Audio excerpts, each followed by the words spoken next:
So, I'm going to be talking with Peter, Eliezer, and Aubrey about basically how they've been thinking about this. So I'm going to be talking to Peter, Eliezer, and Aubrey about how they've been thinking about these issues for a long time. Hey, how long? So, when did you decide to save the world, or change the world? Well, in theory or in practice. So I think I think everybody, when they're a kid and growing up, has an idea that they want to do something different, do something special, and I think I started to act on it when I became an entrepreneur in my late 20s, and that's. But I think the real question we should be asking is. Why do people give up on trying to change the world?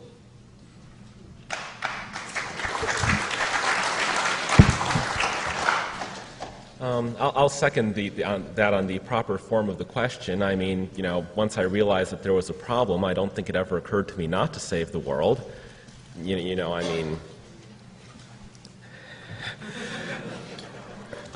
So what point in my life? It actually is a pretty difficult question. I mean, there's the point where I sort of noticed the intelligence explosion possibility as the result of reading Werner Vinci and realized, well, there's all these people dying every day. That's 150,000 people per day. It's a depressing fact, and we should really change that fact. And there's a later point where I realized, well, no, it's actually not just that. It's that you can actually screw up the singularity. It's very easy to screw up, and the entire human species stands at risk. And I can sort of understand it in an abstract way, but ultimately not really sympathize with someone who can think that their world is going to die and do.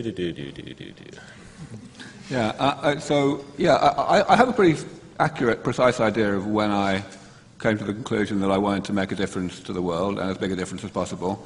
And it was when I discovered that I was reluctant to practice the piano at the age of 9, as my mother wanted me to. Essentially, I wanted to understand why I was reluctant, and eventually I realized that the main reason was that the best possible outcome of my spending all this time practicing the piano would be that I would become a good pianist. And what the hell was the point of that? Because there's already plenty of other good pianists. So that was what led me to realize that I wanted to make as much of a difference as possible and to become a scientist, and thereafter to move into artificial intelligence for humanitarian reasons. And then, after that, to move into gerontology when I discovered, to my absolute shock, that most biologists didn't think that aging was very important or very interesting. But again, I agree with Peter that the key thing is, why do people stop thinking this way? And I think, unfortunately, the answer is very boring and very simple, namely, it's all about failure. The reason I've managed to maintain a will to aim high is ultimately because I've been aiming high for a long time, and I've made modest but non-trivial progress in doing so, and it's success that breeds success and breeds enthusiasm to carry on trying. I think it's ultimately all about failure. But couldn't someone else do it? Wouldn't that be easier? In fact, they're not. As the saying goes, someone's got to do something, and it's completely ridiculous that it has to be us.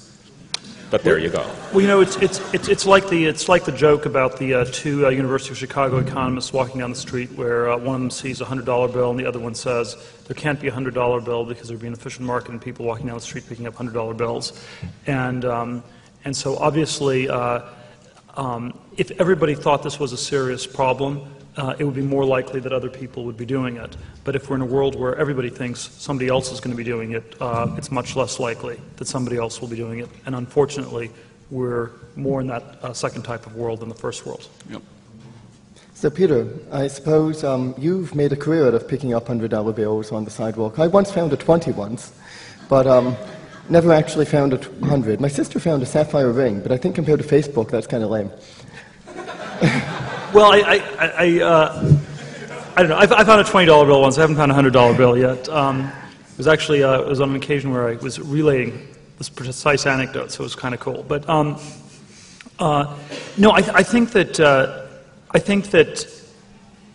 the question of what areas people should focus on and should focus their energies on in terms of where to contribute. I think there is something to be said for trying to avoid doing things that too many other people are doing. And the word ape simultaneously means primate and to imitate.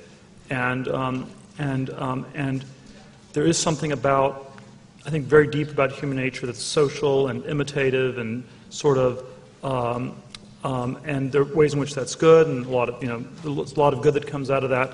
But I think that that in terms of this question of where one can really push the envelope and make a difference, it's important to explore areas that people are not doing. And I think it's certainly true of anti-aging, artificial intelligence, just about all the topics that are being discussed here, far too few people are doing.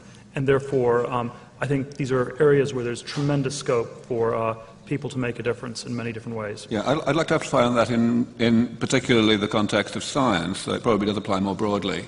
I think, it's always appalled me that really, really bright scientists almost all work in the most competitive fields, the ones in which they are making the least difference. In other words, the ones in which if they were hit by a truck, then, the same discovery would be made by somebody else about 10 minutes later. I've absolutely never understood that. The only sort of proto-explanation that I've ever really thought of is that it's a function of the way that we're educated, especially the way that boys tend to be educated, which places too much emphasis on competition and on getting people to be wistful for competition if they're not competing with the people that they perceive to be the other bright people. There's no efficient market in utilons, is the way I sometimes put it, where that's from utility, and it goes back to the birds example. Markets may not be perfectly efficient. They generally tend to be difficult to exploit, but that doesn't mean they're sane. But even so, there's no investment class where you know what the payoff is. The payoff is 100 times as much. And the price goes from $80 to $88. There's no efficient market in utilons. And part of that is reflected in the entire neglect of the notion of marginal effort. The less attention something is getting, the easier it is for marginal efforts to make a difference. And what you actually have is, if I may be permitted a bit of Hansonian cynicism, status affiliation, where you congregate where the people who have the most status already are, and by giving to that organization you affiliate yourself with them, and so the large ones have the highest status already, you give more to them, you affiliate with a larger group of higher status people, and the actual object of the philanthropy, the people you're supposed to be helping, the goal you're trying to accomplish, especially if you dare to compare these projects. Okay, I don't want cute puppies to die, but a little less money to puppy pounds and a little more money to existential risk prevention would probably be a good decision on humanity's part, even if it tugs at our heartstrings.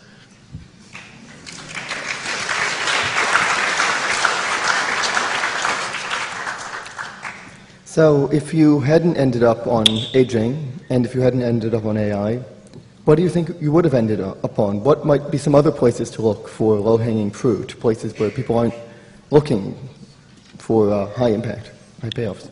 Well, that's particularly hard for me to answer because before I was in aging, I was working in AI, and so I haven't had a chance to think about anything else. I've been too busy. I'm not really sure, to be perfectly honest. It seems sort of obvious that those are by far the hardest, the worst problems that humanity has. But I guess I'd probably be working on some sort of existential risk thing. I'd probably be something in human rationality, or possibly would have ended up as a science fiction author.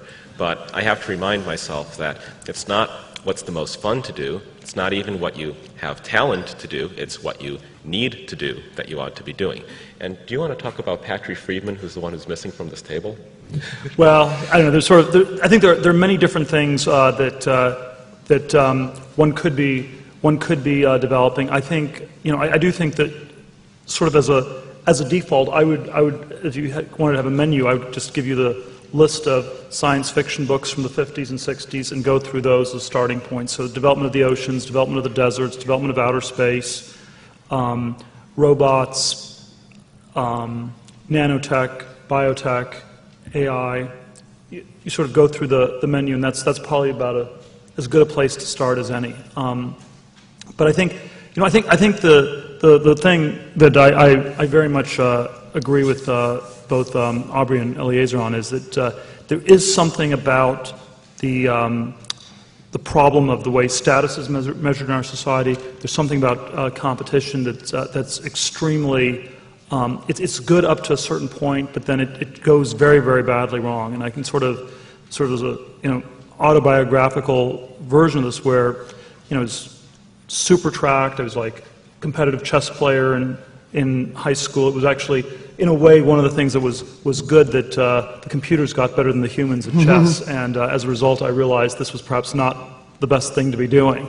But I think that there are sort of all these directions people get tracked into, and we should somehow discourage that.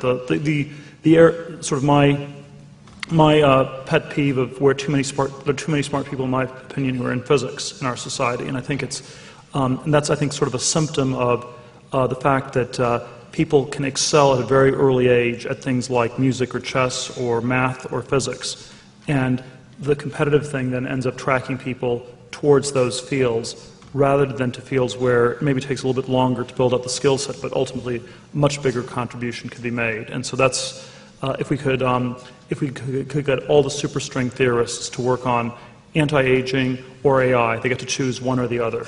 I think we make incredible progress.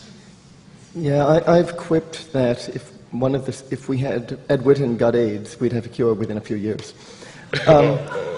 Now, a funny thing is, as Eliezer pointed out, people seem to be heavily motivated to affiliate with high-status individuals. And yet, Peter, you were playing chess, which was a lot of work, I imagine, and probably wouldn't have ended up leading you to affiliating with as high-status individuals as has actually worked out to be the case. And I think that's kind of the true, even with Eliezer and Aubrey. You've actually ended up being able to affiliate with pretty high-status individuals, too. So it seems like the apparent cost isn't as great as it turned out to be.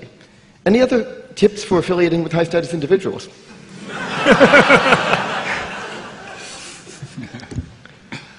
Make a difference.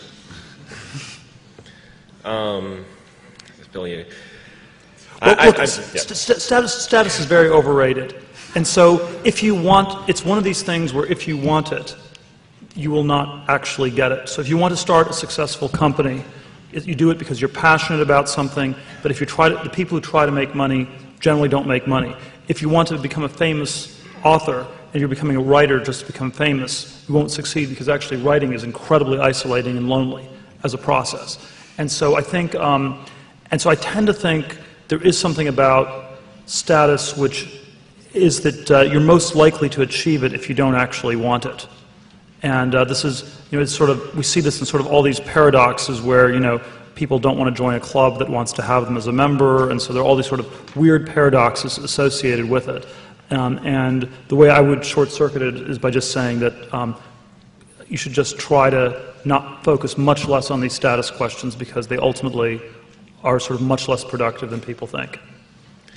Your desire for status, I mean, it might have worked fine in the ancestral environment. Today, it's just rolling dice. Your intuitions could lead you anywhere. They could lead you to invest with Bernie Madoff, who, made his money off of giving the impression that only high-status people were allowed to invest in his company. And, there's so many different people trying to exploit that nowadays that if you actually pay attention to those instincts, you're just going to be led straight off a cliff by someone who's making a profit on it, too. Okay. Another thing, of course, is that, well, I think we can fairly say that we're all, Peter maybe somewhat less so, not too afraid of being weird. What rules does one have to break in order to be, what rules does one have to break in order to be high impact, to make a real impact in the world? Well, you've got to break the rule about caring what other people think. I mean, you can pretend to care about what people think, and you can be the sort of person who doesn't really care, but has learned to take it into account as a conscious consideration. But if you're actually paying attention on some, it's not so much, when paying attention is the wrong term. if there's that sort of deep start of fear inside you, when you see someone else, when you see that other people are thinking something different or saying something different, if there's that deep start of fear, you're probably in a lot of trouble. If you're making, if you've learned to make the sort of abstract consideration of it, then you may be okay. But that sort of, what on earth am I doing? Is there someone watching me? That you have to squash that instinct within yourself. Yeah, not caring what other people think is certainly important. I think caring what you yourself think is important. Being good at introspection, being good at understanding and gravitating to a self-consistent understanding of your own values, because that helps to intensify those values and maintain one's confidence when one might be in socially challenging situations. I think that's a large part of it. And if you try to be as weird as I am, you're probably trying too hard or setting your standards too high or something. Yeah, you want to try to avoid being conformist, but that also means avoiding conforming to the prevailing standards of nonconformity. And so it's sort of, you have layers and layers of things. So it's, again, I think I would short circuit, do you think I had 1 step, 2 steps, 3 steps, 4 steps, 5 steps? You can short circuit all of them by just trying to think. Yes, I call that the outside the box box. Whenever someone tells you to think outside the box, they will conveniently show you, for your convenience, where the outside the box is located. And I believe this is a major problem with venture capital, where they're all thinking in the same outside the box box. Except for Peter Thiel, who actually does think outside the box. Eliezer, you mentioned being afraid of being different. I'm wondering, do you find that fear in general or any other emotions might, in general, just be harmful? Is there any types of motivations that you would think of as worth cultivating? Especially in general, about emotions? You tend to emphasize that rational does not mean Spock. Yes. Try to feel the emotion that fits the facts. Calm is sometimes the wrong emotion to fit the facts. But to answer your particular question, I would say that the love and enjoyment of exercising power over others is, I can't speak for everyone, but I've sort of seen, I saw that once within my mind, and I'm like, squish, because I knew that was evil.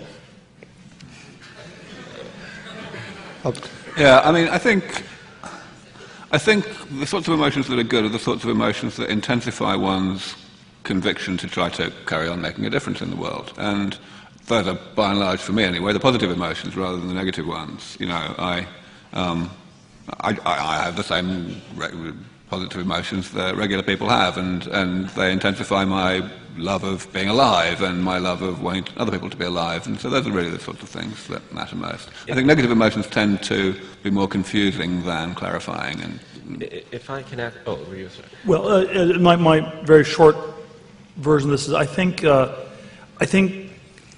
things that sort of emotionally center you so that you can persevere on things that don't seem to be socially acceptable or desirable are, I think, quite important. And so, having some way where you don't get depressed if things aren't going the right way day to day is probably really important, because, life is very long, and we hope that it is quite a bit longer than very long in some cases.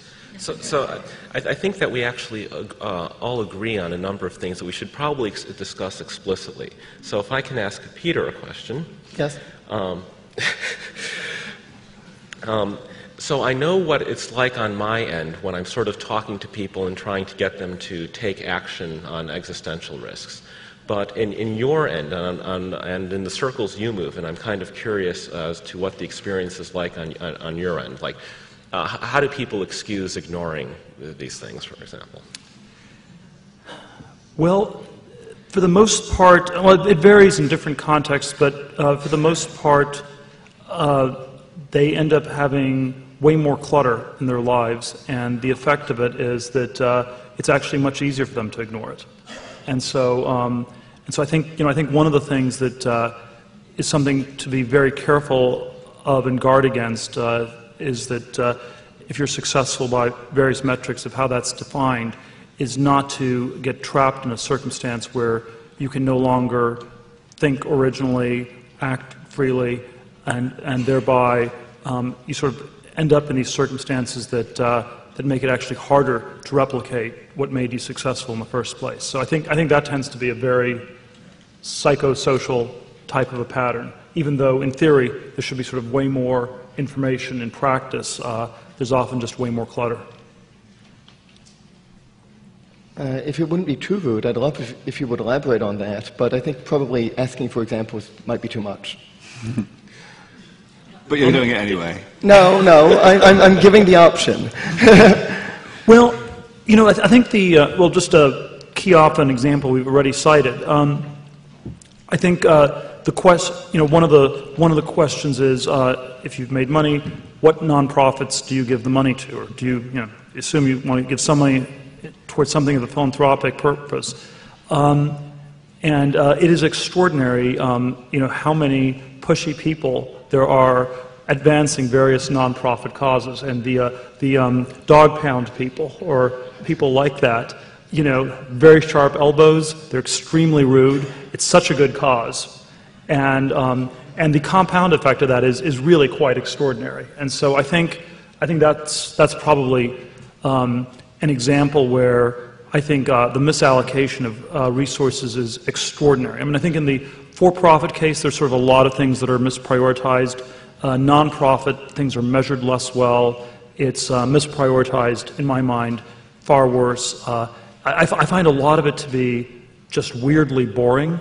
So, most charity dinners, you have just one boring speech after another, and people sort of think they can get away with it because they're doing something good, and make you suffer through a whole evening of utter boredom. But anyway, that's a context where I think it happens to an unbelievable degree. Do we have any ideas about fixing this? I mean, I've been trying to brute force it by actually explaining cognitive biases to people, and actually trying to fix what I perceive to be the underlying problems in the thought processes. But I'm wondering if anyone has any other approaches to fixing that. Yeah, embarrassing people helps. But I think Peter's put his finger on it in that for the most important causes that people are most in denial about, even embarrassing people is really hard. People are just willing to make complete fools of themselves in respect of their logical ability in analysing these really important problems and the importance of them, and are willing to gravitate to the most absurd knee-jerk reactions. I mean, of course, we're all familiar with the sorts of things that are said in favour of ageing, and I'm sure Eliezer has the same sorts of experience. It's very strange.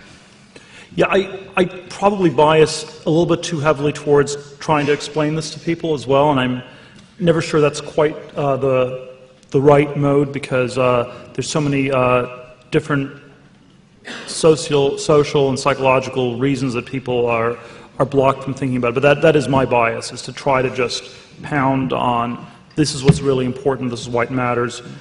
Trying to connect it to other issues, I think, is fairly important, so that if this problem doesn't get fixed, other problems will arise. There's a way in which your common sense views on the world are predicated on all these other things. So you try to just come up with different cuts at it. Repeating yourself a lot helps as well. Just giving a ridiculous number of talks and a ridiculous number of interviews and so on, which is obviously what I do. It makes things more true. That's right.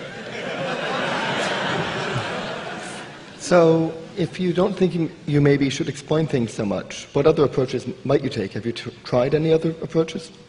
Well, I think my bias is towards explaining things. I think there's obviously a degree to which trying to just implement things directly and just unilaterally do things is of some value. So it's like, do you try to convince people to start technology companies? Do you start them yourself? Do you try to? And I think there is something to be said for. There's obviously a degree which you don't want to just talk about things; you want to actually do them. So I think some combination of that. interested in... But we could go to Q&A. Oh, yeah, okay, great. I'd especially like to ask if members of the audience have any other approaches than explaining that you might want to suggest. I'd be happy to hear, especially if we've got some concerns that it might... So we're taking comments as well as questions? I'd be happy to take comments as well as questions. I'm actually curious. This Boy, idea of explaining being a bad idea is kind of... Sean's looking worried already. All right, you first. Yeah, I have a quick question. You all seem to want to change the world in some way, like you have some vision of what the world should be like versus what it's like now. What would you say that is for each of you, and do you think that, that it's quantifiably better than the way the world is now, and why? Anyone? Aubrey? I didn't quite hear the question, actually. Yeah, I didn't hear the last part of the question either. Sorry, I think he was saying, what would the world be like for it to be better? What would the world be like? Oh, I could go on about this for weeks. Okay, well, instead of Eliezer going on for weeks, why don't I just answer instead? I'll take 3 seconds. I think it's a subjective decision, and that's okay. If people stopped dying all the time and actually had time to learn from their mistakes without dying of them, and well, actually, that in itself would tend to fix a whole lot of problems over time. So I think I'll just go with that one instead of the other 300 edits. I'll go with that one too. All right. One last question.